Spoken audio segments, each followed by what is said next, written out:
নমস্কার শ্রোতা বন্ধুরা, সন্ধ্যায় গল্পের আসর ইউটিউব চ্যানেলে তোমাদের সবাইকে স্বাগত। আজকের গল্প তখন তোমার 21 বছর বোধহয়, কলমে দেবিকা সাহা। মা প্লিজ এসব কথা বলো না, মানুষটার বেঁচে নেই। আর এসবের মধ্যে অংশুর দোষটা কোথায় বলতে পারো? ওইটুকু একটা ছেলে ছোটবেলা থেকে কোনোদিনও তো মায়ের ভালোবাসা পেলই না। মা কি সেটাও জানো না, এমনকি কে ওর বাবা সেটাও হয়তো কোনোদিনও জানতেই পারবে না ছেলেটা। এত বড় একটা পৃথিবীতেও একদম একা। দাদাভাইকেও নিজের পৃথিবী মনে করে। মানছি আজ মধুজাদির জন্যই তো এত সমস্যা, কিন্তু তার জন্য যা শাস্তি তো আমার দাদাভাই ভোগ করেই যাচ্ছে সেই কতগুলো বছর ধরে। 5টা বছর তো কম নয় না। জানি না রে, এত হিসেব নিকেশ আমি বুঝি না। আমি শুধু জানি সেদিনের পর থেকে আমার ঋদ্ধির জীবনটা শেষ হয়ে গেছে, আর তাও আবার আমারই সৌম্যর জন্য। কথাগুলো বলতে বলতে আবার একটা দীর্ঘশ্বাসের রেখা ফুটে উঠল উর্মিলা দেবীর মুখে। মা, ওসব বাদ দাও, একটু পরেই মিষ্টির স্নানের অনুষ্ঠান শুরু হবে, চলো আমরা ওদিকটাতে যাই। উফ, এই ছেলেটাকে নিয়ে না আর পারা গেল না। এত চিন্তা করার কি মানে হয়? এতই যখন চিন্তা তখন আমার সঙ্গে আসতেই পারতো। একটু রেগে গিয়ে মনে মনে কথাগুলো বলতে বলতে হাতের ফোনটা নিয়ে একটু নিরিবিলি জায়গায় এসে দাঁড়ালো ঋদ্ধি। দুবার রিং হতেই উল্টো দিক থেকে ফোনটা রিসিভ হলো। বলছি যে আমি কি বাচ্চা? এত চিন্তার কি আছে? ওরে বাবা, এ তো দেখছি বিশাল রেগে গেছিস আমার ওপর। তা রাগ করবো না কেন বল? বলেছিলাম তোকে যে আমি ফ্রি হলে তোকে কল করব, তা না তুই কল করেই যাচ্ছিস। ও, বেশ বুঝতে পারছি যে ওখানে তুই পুরনো বন্ধুদের মেয়ে আমাকে ভুলে গেছিস, মানে বন্ধুদেরকে পেয়ে। ওই যে কথায় আছে না, যখন তোমার কেউ ছিল না ছিলাম শুধু আমি, এখন তোমার সব হয়েছে পর হয়েছি আমি। জিৎ, এই বাজে কথাগুলো বলার জন্য তুই ফোন করেছিস? তুই খুব ভালো করেই জানিস যে আমার জীবনে তোর অবস্থানটা কোথায়। আরে আরে রিল্যাক্স, আমি জাস্ট মজা করছিলাম। আমি জানি তুই একটু ব্যস্ত আছিস, কিন্তু আমি কিছুক্ষণ আগে আমি একটা খবর পেলাম যেটা তোকে না জানানো পর্যন্ত আমার শান্তি হচ্ছে না, তাই তো তোকে এতবার ফোন করছি। খবর? কি খবর? বিখ্যাত গায়িকা সমৃদ্ধি এবারে সেরা প্লেব্যাক সিঙ্গার হিসেবে মনোনীত হয়েছে, আর সেই জন্য সৃষ্টি মঞ্চ থেকে তোকে বিশেষ সম্মানে সম্মানিত করা হবে। আমি না ভাবতে পারছি না ঋদ্ধি, তুই এবছরের সেরা সিঙ্গার, তাও আবার দর্শকদের বিচারে। তুই ভাবতে পারছিস এটা কত বড় একটা সম্মান তোর কাছে, কত বড় একটা প্রাপ্তি? আমি না খুব এক্সাইটেড জানিস তো। যখন থেকে এই খবরটা শুনেছি না, আনন্দে যে কি করব বুঝতেই পারছি না।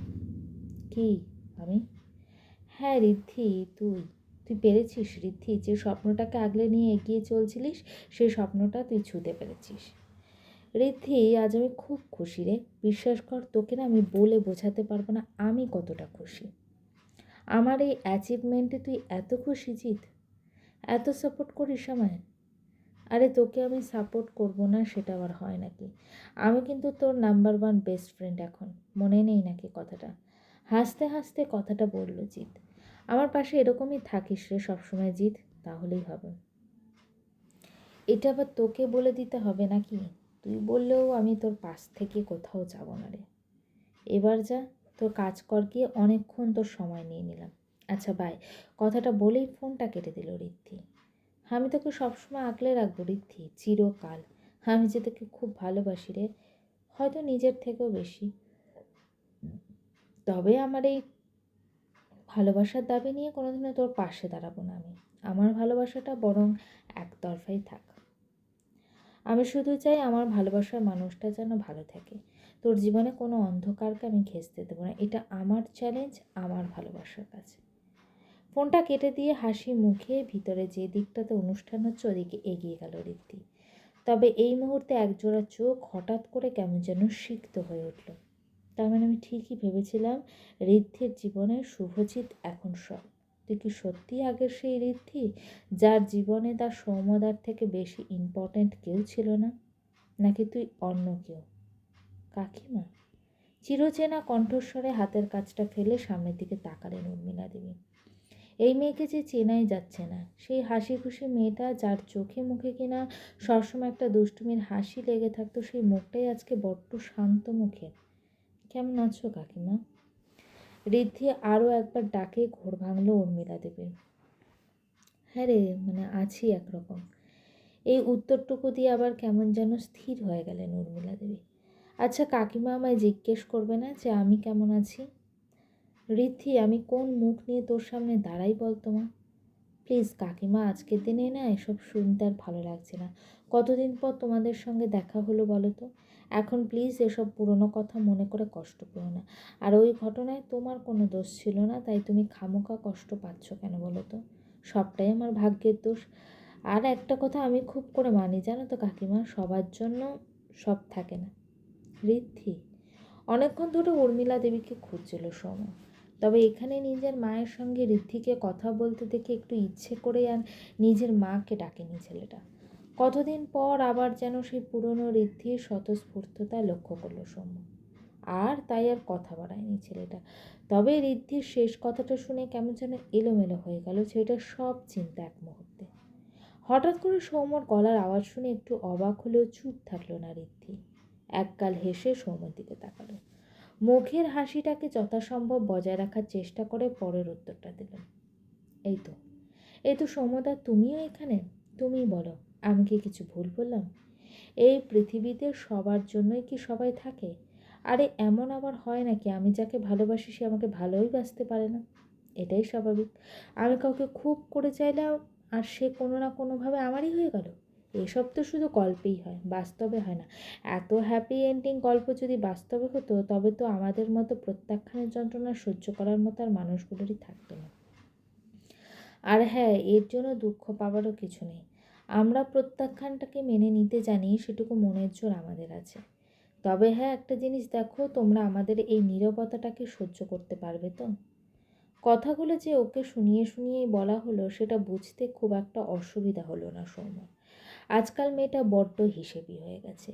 এমন গুছিয়ে গুছিয়ে নিজের কথাগুলো বলে যে কথার উত্তর দেওয়াটা খুব মুশকিল হয়ে ওঠে। কথাগুলো বলেই উর্মিলা দেবীকে নিয়ে ওখান থেকে অন্যত্র চলে গেল ঋদ্ধি। একাকী দাঁড়িয়ে রইল সৌম্য। হঠাৎ করেই স্মৃতির পাতায় ভেসে আসছে কয়েক টুকরো কথা। তুই আমার এত খেয়াল রাখিস কেন বলতো? তোমায় ভালোবাসি বলে। আমায় এত ভালোবাসিসই বা কেন? এ বাবা, এটা বা কোনো প্রশ্ন হলো নাকি? ভালোবাসি তাই ভালোবাসি।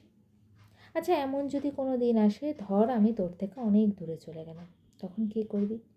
এতই সহজ নাকি তুমি কোথাও যেতে চাইলেই আমি যেন তোমাকে যেতে দিচ্ছি? একদম শক্ত করে ধরে রাখবো না নিজের কাছে? একটা কথা জানিস তো ঋদ্ধি, পৃথিবীতে কিন্তু সবার জন্য সবাই থাকে না। সে না থাকুক, আমি আছি সবসময় তোমার জন্যে, আমি শুধু তোমারই। ঋদ্ধির এই এত বিশ্বাস থেকে সেদিন শুধু প্রাণ ভরে মেয়েটার দিকে তাকিয়ে হেসেছিল সৌম্য। আজকে এতগুলো বছর পর ঋদ্ধির মুখে নিজের সেদিনের সেই কথাটা শুনে খুব বেশি অবাক হয়ে গিয়েছিল সৌম্য। তার মানে আমার বলা প্রত্যেকটা কথাই তোর মনে আছে, কিচ্ছু ভুলিসনি তুই, তাই তো? শুধু সেদিনের মতো আমাকে আর সেভাবে মনে নেই তো? তোর চোখে আমি শুধু একজন খারাপ মানুষই। কথাগুলো ভাবতে ভাবতে আবার একটা দীর্ঘশ্বাসের রেখা ফুটে উঠল সৌম্যর মুখে। সেদিন ছিল বৈশাখ মাসের একটা বিকেল। কালবৈশাখী ঝড়ের পূর্বাভাস ছিল না সেদিন। তবে এত শান্তি আবহাওয়ার মধ্যেও একজনের মনে ঝড় উঠেছিল খুব তীব্রভাবে। সদ্য সদ্য কৈশোরে প্রাপ্ত কিশোরীর জীবনে প্রথম প্রেমে পড়ার উপলব্ধিটা না কোনো ঝড়ের থেকে কোনো অংশে কম নয়। ঋদ্ধি তখন সদ্য সদ্য 18 পা দিয়েছে। জীবনে প্রথম যদি কাউকে দেখে ওর মনে অন্যরকম একটা উপলব্ধি তৈরি হয়েছিল, তবে সেটা হচ্ছে ওর সৌম্যদা, ওর বেস্ট ফ্রেন্ড তিন্নির দাদা। ঋদ্ধি ঠিক যতটা দুষ্টু ছিল, সৌম্য ঠিক ততটাই শান্ত। সারাদিন হাসি খুশি থাকা ঋদ্ধির চরিত্রের একটা খুব বড় বৈশিষ্ট্য হলেও সৌম্য ছিল একদম উল্টো। যেমন রাশভারী তেমনই গম্ভীর ছিল ছেলেটা সেই ছোটবেলা থেকে। ঋদ্ধি কথা বলতে খুব ভালোবাসত। সারাদিন বকবক করাটা ওর একটা স্বভাবগত বৈশিষ্ট্য ছিল। ওদিকে সৌম্য ছিল কম কথার মানুষ। আর এই শান্ত চুপচাপ ছেলেটাই যেন কেমন করে ঋদ্ধির মনে তার নিজের একটা জায়গা তৈরি করে নিয়েছিল, সেটা ঋদ্ধি নিজেও জানে না। অনুভূতি, একটা অন্যরকম ভালো লাগা। আর সেই ভালো লাগা থেকে ভালোবাসা সবটাই ছিল ঋদ্ধির একদম একান্ত, একদম নিজস্ব। এই বয়সটা হয়তো এমন একটা বয়স যখন আমরা খুব বেশি ডেসপারেট হয়ে উঠি নিজেদের ভালোবাসার কথাটা ওই মানুষটার কাছে স্বীকার করতে। প্রথম প্রেমের স্বীকৃতিটা সবাই পেতে চায়। আমরা যারা খুব বেশি এক্সট্রোভার্ট তারা হয়তো কখনোই নিজেদের সেই নাছোড়বান্দা ফিলিংসগুলোকে আড়াল করতে চাই না, কখনো আবার আড়াল করতে চাই না। ঋদ্ধির সাথেও এমনটাই হয়েছিল। পড়তে যাওয়ার আগে খুব সুন্দর করে মনের এই অগোছালো কথাগুলোকে একটু গুছিয়ে নেওয়ার চেষ্টা করছিল মেয়েটা। সেই সব অনুভূতিগুলো একত্রিত হয়েছিল একটা চিঠির পাতায়। চিঠিটা খুব সন্তর্পণে ব্যাগের মধ্যে ঢুকিয়ে সেদিন টিউশনিতে বেরিয়েছিল মেয়েটা। তবে সেদিনে পড়াটা বাঁক করতেই হয়েছিল। মনের মানুষের কাছে মনের কথাটাকে তো পৌঁছে দিতে হবে, আর ওটাই তখন একমাত্র গুরুত্বপূর্ণ কাজ ছিল ঋদ্ধির কাছে। সৌম্য যে মাঠে ক্রিকেট প্র্যাকটিস করতো ওখানে গিয়েই হাজির হয়েছিল মেয়েটা। কাউকে তোয়াক্কা না করেই মাঠে ঢুকে সৌম্যর সদ্য সদ্য ছয় মারা বলটাকে ছয় হতে না দিতেই ক্যাচটা ধরে নিয়েছিল মেয়েটা। আর তারপর আর কি, বলটা নিয়ে সৌম্যর সামনে গিয়ে ওর হাতে ধরিয়ে দিয়েছিল মেয়েটা।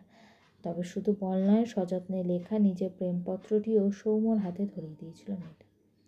হঠাৎ করে এরকম একটা ঘটে যাওয়া সৌম্যর সাথে সাথে ওখানে উপস্থিত বাকিরাও খুব অবাক হয়ে গিয়েছিল। ওদিকে চিঠিটাতে চোখ বুলিয়ে সৌম্যর গম্ভীর মুখটা মুহূর্তে তফাতে আরো খানিকটা গম্ভীর হয়ে গিয়েছিল। আর তার এই প্রতিফলনের বর্ষণ নেমেছিল ঋদ্ধির ওই ঝলমলে মুখখানি জুড়ে। প্রথম প্রেম, প্রথম অনুভূতি প্রকাশ করতে গিয়ে বকা খেয়া, তাও আবার সেই মানুষটার কাছ থেকে।